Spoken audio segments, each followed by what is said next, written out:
और भारतीय जनता पार्टी का जो हमारा मंडल था, जिस मंडल क्या था, भारतीय जनता पार्टी में कई नेता ऐसे थे जिन्होंने बिल्कुल हमारे मतलब हमें हराने में किसी प्रकार की कोई कसर नहीं छोड़ी और बावजूद इसके मात्र 1500-1600 वोटों से हमारी हार हो गई।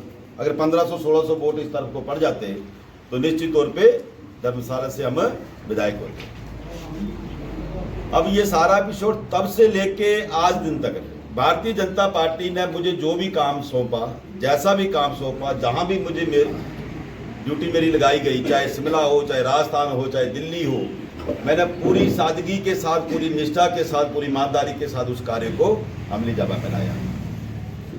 और आज हम निरंतर लोकसभा के लिए भारतीय जनता पार्टी के आदेशों के अनुसार हम काम कर रहे थे, लेकिन आनंद फानंद में यहाँ ऐसा पता नहीं क्या विघटन हो गया, क्या ऐसी विडंबना खड़ी हुई कि हमारे कुछ कांग्रेस पार्टी के कुछ नेता जो थे जिन्होंने भारतीय जनता पार्टी में उनका विलय हो गया, मतलब उन्होंने अपनी सदस्यता खत्म करवा ली। और ये मुझे लगता है कि लोकतंत्र की बहुत ही बड़ी हत्या है। आम आदमी जनमानस का कहीं कोई कुछ नहीं बचा है। किसी को भी कहीं से भी उठा के कहीं पटक दो, कहीं से उठा के कहीं ला दो, ऐसी कार्यशैली आज देश के अंदर। और ये पार्टी मुझे लगता है जैसे मुझे बताया गया था, क्योंकि कलांत मैं सबको पता है कि मैंने जब मतलब अपनी होश संभाली तब से हम कांग्रेस के साथ थे। फिर कुछ हालात ऐसे हुए थे, कोई नेता ऐसे आ गए थे धर्मशाला के अंदर जिनकी वजह से मुझे भारतीय जनता पार्टी में जाना पड़ा। और आज भारतीय जनता पार्टी में फिर उन्हीं नेताओं की एंट्री हुई है, तो मुझे लगता है कि हमें कहीं ना कहीं कोई ना कोई रास्ता देखना पड़ेगा। ये मैं नहीं कह रहा हूं, ये पूरी धर्मशाला की जनता जानती है कि जिस तरह से भाई साहब ने बड़े अपने उद्गार काफी दिनों के बाद इन्हें मंच से मतलब बोला इन्होंने, तो इन्होंने अपने उद्गार प्रकट कर दिए कि ये डिसीजन जो है कि हम अब क्या करेंगे। अगर हम चुपचाप बैठ गए तो भी आप जिंदा नहीं रहेंगे।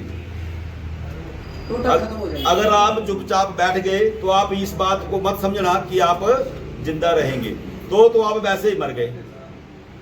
और हम संघर्षशील आदमी, हम संघर्ष करेंगे।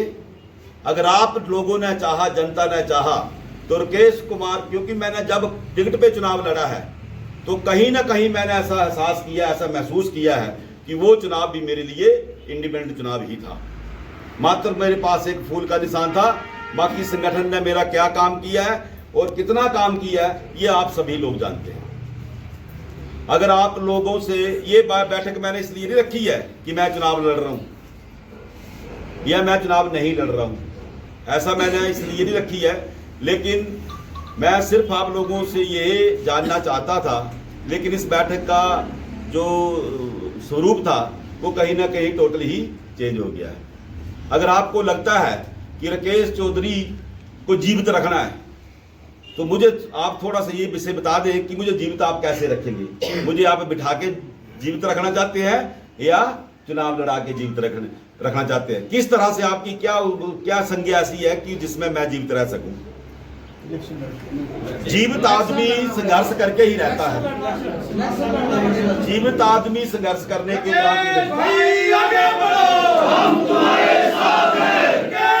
Make sure to press like and drop a comment. Please don't forget to subscribe to the News Radar.